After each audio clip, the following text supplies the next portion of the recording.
మన గణేశుడికి ఏనుగు తల ఎలా వచ్చిందో తెలుసుకోవాలని ఉందా?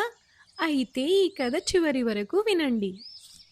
ఒకరోజు పార్వతీదేవి చాలా ప్రేమతో ఒక బాలుడి బొమ్మని పసుపుతో చేసి తన కుమారుడిగా భావించి దానికి ప్రాణం పోసింది.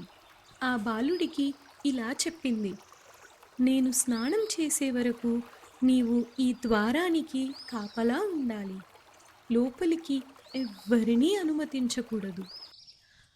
అమ్మ ఆజ్ఞ పాటించి ఆ బాలుడు ద్వారానికి కాపలా కాస్తుండగా ఎదురుగా శివుడు తన గణాలతో వస్తున్నట్టు కనిపించారు.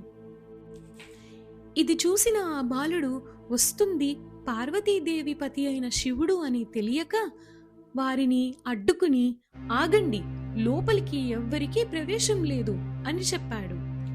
అది విన్న శివుని గణాలు బాలుడితో ఘర్షణకు దిగారు. అప్పుడు ఆ బాలుడు తన తల్లి ఇచ్చిన శక్తితో వారితో తలపడి ఓడించాడు.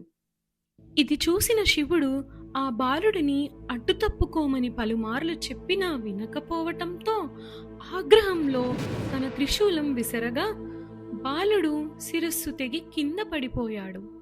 ఇంతలో పార్వతీదేవి బయటకు వచ్చి జరిగింది చూసి దిగ్భ్రాంతి చెందింది. తన తీవ్రమైన దుఃఖానికి, శోకానికి ముల్లోకాలు కంపించాయి. ఆ కోపంతో శివుణ్ణి ప్రశ్నించింది, ఇలా ఎలా నా కుమారుడిపై మీ ఆగ్రహాన్ని చూపించారు అని. ఆ బాధని చూసిన శివుడు తన గణాలతో ఉత్తర దిశగా వెళ్ళి ఆ దిశలో పడి ఉన్న మొదటి జీవిని తెమ్మని ఆదేశించారు. అలా వెళ్ళిన గణాలకి ఒక పడిపోయిన ఏనుగు శరీరం కనిపించింది.